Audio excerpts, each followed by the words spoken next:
உமையே, அம்மை காமாட்சி உமையே. நமஸ்காரம். காமாட்சி சங்கரா சேனல் சார்பாக போன எபிசோடில் கேசுத்துவருங்கிற அரசர் பண்ண பெரிய யஜ்யம், அந்த யஜ்யத்தில் பசுமாடு மரணம் அடைஞ்சதுனால யஜ்யம் அபூர்த்தியாக நிற்கிறது. அந்த யஜ்யத்தை பூர்த்தி பண்ணுறதுக்கு அவர் பண்டிதர் ஒவ்வொருத்தராக பார்த்து கேட்டுட்டே வரார் அப்படிங்கிறத பார்த்தோம். அப்படி அவர் கேட்டுட்டே வந்தப்போ கடைசியாக கசேருங்கிறவர் என்ன சொல்கிறாருன்னா, இந்த விஷயத்தை தெரிஞ்ச ஒரு பண்டிதர் ஒருத்தர் இருக்கார், அவர் அதில் நிபுணர், அதனால் அவர்கிட்ட போய் நீ அந்த சந்தேகத்தை கேட்டு தெரிஞ்சுக்கலாம் அப்படின்னு சொன்னப்போ இவர் யார் அந்த நிபுணர் சொல்லுங்க, நான் போய் கேட்டு தெரிஞ்சுக்கிறேன்னு ஆர்வம் காட்டுறார். அப்படிங்கிறத போன எபிசோட் பார்த்தோம். இப்போ இந்த எபிசோடில் இவர் யார்கிட்ட போகிறார், இவருக்கு என்ன சொல்கிறார், என்னென்ன நடக்கிறதுங்கிறத முக்கியமான சம்பவங்களெல்லாம் பார்க்க போகிறோம். அதுக்கு முன்னால் நான் வழக்கமாக கேட்குற கேள்வியை கேட்குறேன். சீரத்வஜர் அப்படிங்கிறது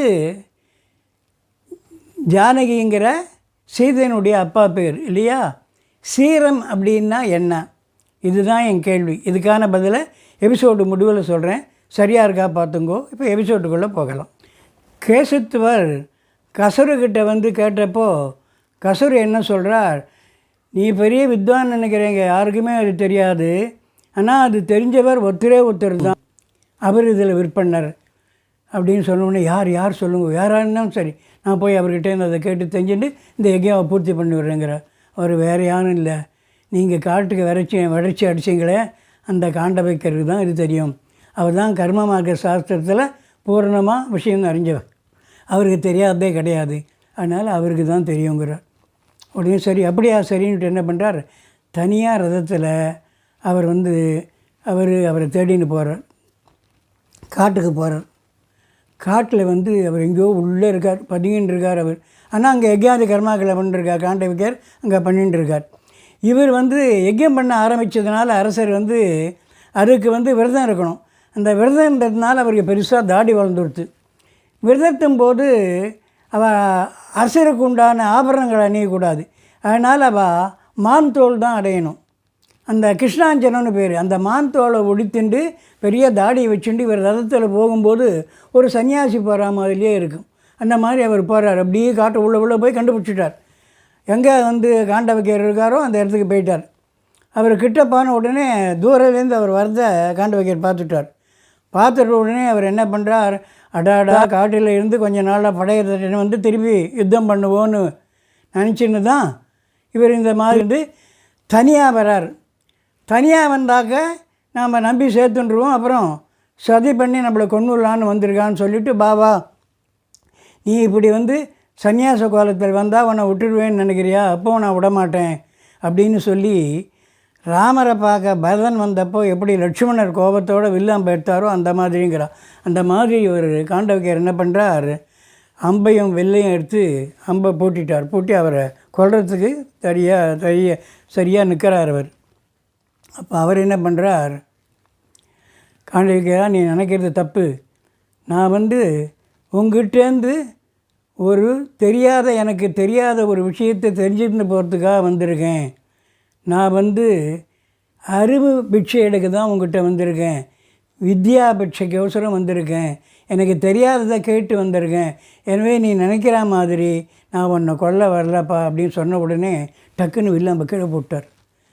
அறிவு பிட்சைன்னு சொன்ன உடனே, வித்யா பிட்சைன்னு ஒருத்தர் சொன்ன உடனே அவருக்கு மனசு கேட்கல. அடடா அப்படியா, ஒரு வேளை அதுதான் சரியாக இருக்கலாம் சொல்லிட்டு வான்னு கூப்பிட்டு உட்கார வச்சு என்ன சமாச்சாரம் என்ன நடந்ததுன்னு கேசித்துவர்கிட்ட கேட்குறார். அப்போ கேசித்துவர் எல்லாத்தையும் சொல்கிறார், நடந்ததெல்லாம் சொல்லி இந்த மாதிரி அபூர்த்தியாக நிற்கிறது, அது பூர்த்தியானால் தான் எனக்கு உண்டான பலன் கிடைக்கும் அப்படின்னு சொல்கிறார். இது சொல்கிறதுக்கு முன்ன அவர் சொன்ன உடனே இவர் என்ன பண்ணுறார், சரி நீ இதை கேட்டு வந்திருக்க, நான் அதை உனக்கு சொல்கிறதுக்குள்ளே மந்திரிகள்லாம் என்ன பண்ணுறார், ரகசியமாக இவர்கிட்ட காதில் இதுதான் நல்ல நேரம், அதனால் அம்பை போட்டு அவரை கொன்னுடுங்கோ, கொன்னா உங்களுக்கு ராஜ்யம் திருப்பி கிடச்சிடும் அப்படிங்கிற. அவர் ராஜ்யமும் சேர்ந்து கிடைக்கும் இல்லையா. அப்போ அதை கேட்டுட்டு இவர் என்ன சொல்கிறார், இல்லை அது பெரிய தப்பு, பாவம். சத்திரியனுக்கு லட்சணம் என்னன்னா யுத்தம் பண்ணி ராஜ்யத்தை அடையணும், அல்லது அவன் வந்து விவாகம் மூலியமாக ராஜ்யத்தை அடையணும். இந்த மாதிரி அருவ பிச்சை கேட்டு வந்துடுவனை வந்து கொன்னுட்டு ராஜ்யம் அடைந்தால் அவன் எதுக்காக இங்கே வந்திருக்கானோ கேசத்துவர், அந்த காரியம் வந்து தடைப்பட்டு போய், ஆனாலும் அந்த காரியம் நான் அவனை கொன்னால் அது வந்து யஜ்யம் பூர்த்தி ஆகிட பலனை கொடுத்துடும். அப்போ அவர் என்ன ஆவார்னா, கேசத்துவர் வந்து சொர்க்கத்துக்கே போயிடுவார். அவருக்கு சொர்க்கத்தினுடைய கதவு திறந்துடும். ஆனால் நம்பி என்னை வந்து கேட்கறதுக்கு வந்தவரை எனக்கு தெரிஞ்ச ஒரு அருள் அவருக்கு கொடுக்காம நான் அதை தடை பண்ணால் எனக்கு சொர்க்கம் தடைப்பட்டு போயிடும். எனக்கு பூலோகம் கிடைக்கும், சொர்க்கலோகம் கிடைக்காது. அதனால் அது பெரிய தப்பு, அதை நான் பண்ண மாட்டேன் அப்படின்னு சொல்லிவிட்டு அவரை கூப்பிட்டு வச்சு அவர்கிட்ட பொறுமையாக சொல்கிறார், இதுதான் பரிகாரம், இதெல்லாம் பண்ணினேன்னு. அவர் அதை கேட்டுக்கிறாரு. ரொம்ப சந்தோஷம் ஆகிடுத்து அவருக்கு. இன்னும் கேட்டுட்டு கிளம்பி போயிடுறார், நாட்டுக்கு போகிறார். போய் பிரம்மாண்டமாக யஜ்யத்தை பண்ணுறார். தடைப்பட்ட இந்த யஜ்யம் திருப்பி ஆரம்பித்து எல்லா விதமான இதுவோடு அமோகமாக பண்ணி யஜ்யத்தை முடிச்சுடுறார். யஜ்யம் முடிச்சிட உடனே அவருக்கு மனசில் ஒரு உறுத்தல் இருந்துகிட்டே இருக்குது. ஏதோ ஒரு உறுத்தல், இப்படி பிரம்மாண்டமாக ஒரு யஜ்யத்தை பண்ணிட்டோம், எல்லா விதமான குறையும் இல்லாமல் பண்ணோம், கேட்குறவாளுக்கெல்லாம் அள்ளி கொடுத்தோம், ஜனங்களுக்கெல்லாம் அள்ளி கொடுத்தோம், பெரிய அன்னதானம் பண்ணோம், எல்லா தானமும் பண்ணோம், வஸ்திர தானம் பண்ணோம், சொர்ண தானம் பண்ணோம், என்னென்ன தானம் உண்டோ பண்ணோம், பூர்ணமாக யஜ்யத்தை பண்ணோம்.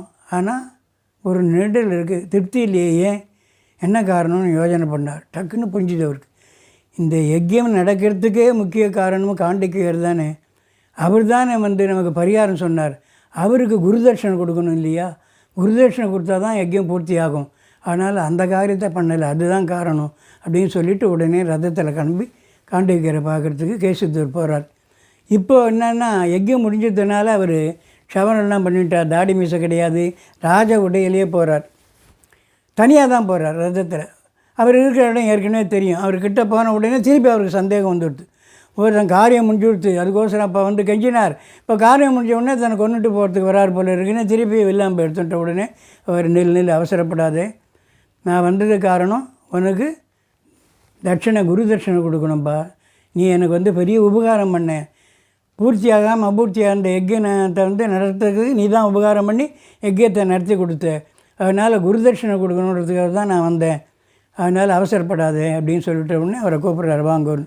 அப்போவும் மந்திரி பிரதானிகள்லாம் என்ன சொல்கிறாருன்னா, என்ன கேட்டாலும் நீ என்ன கேட்டாலும் நான் தரேங்கிறார். நீ உனக்கு என்ன வேணுமோ கேளு, நான் தரேன் அப்படின்னு மந்திரி பிரதானிகள் அவர்கிட்ட காதில் போதுறா. என்ன கேட்டாலும் தரேங்கிறார். இப்போ என்ன பண்ணுறீங்க, அவர் ராஜ்யத்தையும் சேர்த்து கேளுங்கோ, அதனால் நீங்கள் வந்து 2 ராஜ்யத்தையும் சேர்த்து அனுபவிக்கலாம் அப்படின்னு ஒன்று அவர் சிரிச்சுக்கிறார். அப்புறம் அவர்கிட்ட சொல்கிறார், எனக்கு ராஜ்யத்தை ஆள்ற ஆசையெல்லாம் கிடையாது, போயிடுத்து. நான் இங்கே வந்து யஜ்ஞாதி கர்மாக்களை பண்ணி பண்ணி பண்ணி பண்ணி எனக்கு வந்து என்ன ஆகிடுச்சுன்னு கேட்டால், எனக்கு இந்த ராஜ்ய ஆசையே என்னை விட்டு போயிடுச்சு. அதனால் உங்கள்கிட்ட நான் இப்போ கேட்குறது பிரம்ம வித்யா சாஸ்திரத்தை தான் நான் கேட்குறேன், மோட்சத்துக்கான வழி தான் கேட்குறேன். அதில் நீ தானே சிறந்தவன், நிபுணன். அதனால் உனக்கு எப்படி நான் உனக்கு வித்யா தானம் பண்ணமோ அந்த மாதிரி எனக்கு நீ வித்யா தானம் பண்ணுன்னு உன்னை தானம் தான் கேட்குறேன். நான் தட்சணை என்னென்னா, நீ எனக்கு கொடுக்குற குரிய தட்சணை வித்யாதானம் தான். எனக்கு வந்து அந்த பிரம்ம வித்யா சாஸ்திரத்தை எனக்கு உபதேசம் பண்ணு அப்படின்னு சொல்லிட்டு அவர்கிட்ட பணிவோடு கேட்டுக்கிறார். ஏன்னா இங்கே யஜ்யம் பண்ணி பண்ணி பண்ணி என்னுடைய மனசு வந்து எனக்கு இப்போது அதில் போயிடுத்து. எனக்கு இதில் ஆசை இல்லை, நாடு நகரத்தை ஆளணும் அப்படிங்கிற ஆசைலாம் இல்லை அப்படின்னு சொன்ன உடனே அவர் பார்க்குறார், பரவாயில்லப்பா, நான் எதில் ஈடுபாடு கொண்டிருந்தேனோ அப்படி இருந்தும் நான் வந்து ராஜ்யத்தை தான் ஆளணும், இன்னும் கொஞ்சம் காலம் இருக்கணும்னு எனக்கு விதி, அதில் என் மைண்டு புத்தி போயிடுத்து. ஆனால் நீ கர்ம மார்க்க சாஸ்திரத்தில் நிபுணாக இருந்த நீ அந்த கர்மா பண்ணி பண்ணி நீ மோட்சத்துக்கான வழிகிட்ட நெருங்கிட்ட நீ. அதனால் எனக்கு முன்னால் நீ வந்து அதில் போய் அடைஞ்சிடுவேன்னு தெரியுது. அதனால் ரொம்ப சந்தோஷந்தான்ப்பா எனக்கு அப்படின்னு சொல்லிவிட்டு கேட்குறா, நீ என்ன வேணாலும் கேரு, இப்போ தான் இந்த மாதிரி வந்து எதை கேட்டாலும் நான் தயாராக இருக்கேன், ஒரு ராஜ்யத்தை வேணாலும் கேள்வி தரேன்னு அவர் சொல்கிறார். இப்படிலாம் சொன்ன பிறகு தான் இதெல்லாம் சொல்கிறார் அவர். இல்லை, எனக்கு ராஜ்ய ஆசையை இப்போ எடுத்து எனக்கு வேண்டியது இதுதான், மோட்சத்துக்கான வழி தான், அதை தான் நீ எனக்கு உபதேசம் பண்ணணும்னு சொன்ன உடனே சரின்னு சொல்லிவிட்டு அவர் என்ன பண்ணுறார், அவருக்கு அதுக்கான வந்த பூர்ணமாக அவருக்கு உபதேசம் பண்ணுறார்.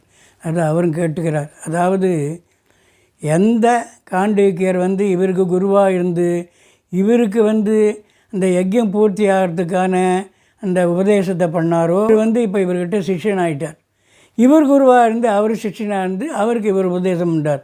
அதாவது குருவே சிஷ்யனானார், சிஷ்யனே குருவானார் அப்படிங்கிற ஒரு அற்புதமும் நம்ம தேசத்தில் தான் நடந்திருக்கு அப்படின்னு சொல்லி இப்போ நான் ஆரம்பத்தில் கேட்ட கேள்விக்கான பதிலை சொல்கிறேன். சீரம்னாக்கா கலப்பை, துவஜர்னா கொடி, கலப்பை கொடியை உடையவர் அப்படின்னு தான் பேர். சீரத்வஜ ஜனகர்னு பேர் சீதையனுடைய அப்பாவுக்கு. இப்போது இந்த வாரம் காஞ்சிபுரம் காமாட்சி கோவில் நடக்கக்கூடிய முக்கிய நிகழ்ச்சிகளை பார்ப்போம். 7ஆம் தேதி வெள்ளிக்கிழமை தங்கரதம். அடுத்த வாரம் வேறு சில முக்கிய நிகழ்ச்சிகளோடு சந்திப்போம். மகாபரிவா பாதாரவந்தங்களே சரணம். ஹரஹர சங்கர, ஜெய ஜெயசங்கர, ஜெய ஜெய காமாட்சி.